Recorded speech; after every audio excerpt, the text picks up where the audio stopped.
नमस्कार दोस्तों। आज की हमारी कहानी है गाय माता और दिव्य मिठास वाला गुड़। यह एक बहुत ही अच्छी और प्रेरक कहानी है। इस कहानी को 5 मिनट का समय निकालकर हर किसी को जरूर पढ़ना चाहिए। तो चलिए कहानी शुरू करते हैं।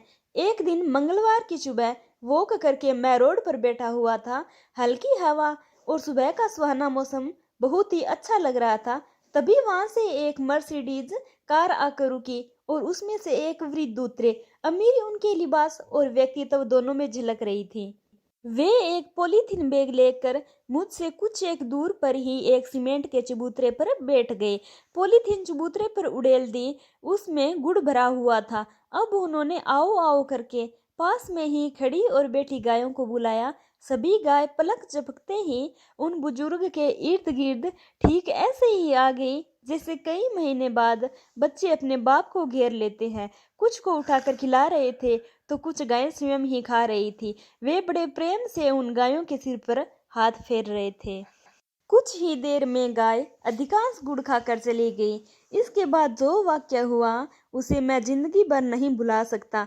हुआ यूं कि गायों के खाने के बाद जो गुड़ बच गया था वो बुजुर्ग उन टुकड़ों को उठा उठा कर खाने लगे। मैं उनकी क्रिया से अचंभित हुआ, पर उन्होंने बिना किसी की परवाह किए कई टुकड़े खाए और अपनी गाड़ी की तरफ चल दिए। मैं दौड़कर उनके नजदीक पहुंचा और बोला, अंकल जी क्षमा चाहता हूँ, पर अभी जो हुआ उससे मेरा दिमाग घूम गया है। क्या आप मेरी जिज्ञासा शांत करेंगे कि आप इतने बड़े अमीर होकर भी गाय का जूठा गुड़ क्यों खाया?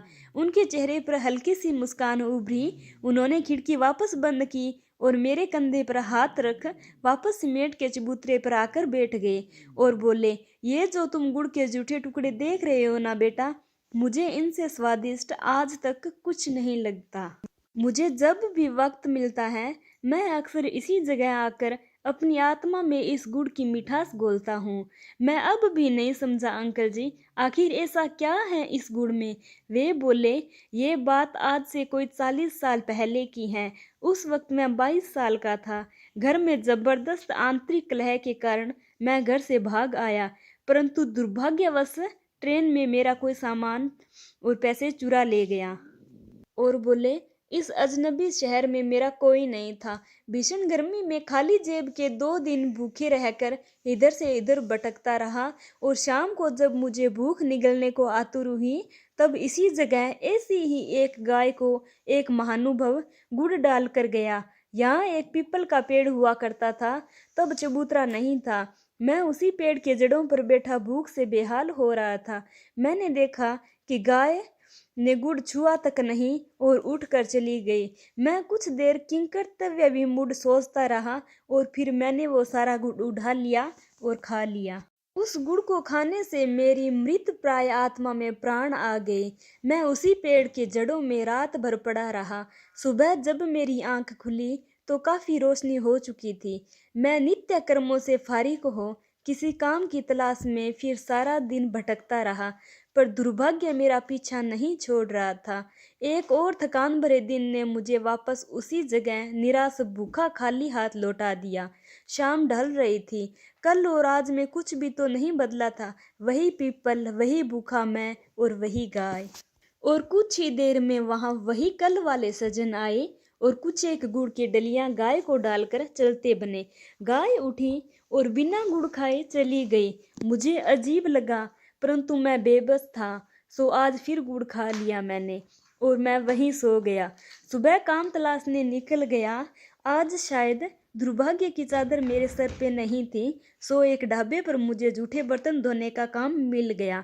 कुछ दिन बाद जब मालिक ने मुझे पहली पगार दी तो मैंने 1 किलो गुड़ खरीदा और किसी दिव्य शक्ति के वशीभूत 5 किलोमीटर पैदल चलकर उसी पेड़ के नीचे आया। नजर दौड़ाई तो गाय भी दिख गई। मैंने सारा गुड़ उस गाय को डाल दिया। इस बार मैं अपने जीवन में सबसे ज्यादा चौंका गया, क्योंकि गाय सारा गुड़ खा गई थी, जिसका मतलब साफ था कि गाय ने 2 दिन जानबूझकर मेरे लिए गुड़ छोड़ा था। मेरा हृदय भर उठा उस ममताई स्वरूप की ममता देखकर। मैं रोता हुआ ढाबे पर पहुंचा और बहुत सोचता रहा। फिर एक दिन मुझे एक फर्म में नौकरी मिल गई और मैं दिन ब दिन उन्नति और तरक्की के शिखर पर चढ़ता गया। शादी हुई, बच्चे हुए और आज मैं खुद की फर्म का मालिक हूँ। जीवन की इस लंबी यात्रा में मैंने कभी भी उस गाय माता को नहीं बुलाया। मैं अक्सर यहाँ आता हूँ और इस गायों को गुड़ डालकर इनका जूठा गुड़ खाता हूँ। मैं लाखों रुपए गौशालाओं में चंदा देता हूँ, परंतु मेरी मृग तृष्णा यहाँ आकर ही मिटती है बेटे। मैं उन अंकल को देख रहा था। वे बहुत भावुक हो चले थे और बोले, समझ गए अब तो तुम। मैंने सिर हाँ में हिलाया। वे चल पड़े, गाड़ी स्टार्ट हुई और निकल गई। मैं उठा और उन्हीं टुकड़ों में से एक टुकड़ा मुंह में डाला। सचमुच वो कोई साधारण गुड़ नहीं था, उनमें कोई दिव्य मिठास थी जो जीभ के साथ आत्मा को भी मीठा कर गई।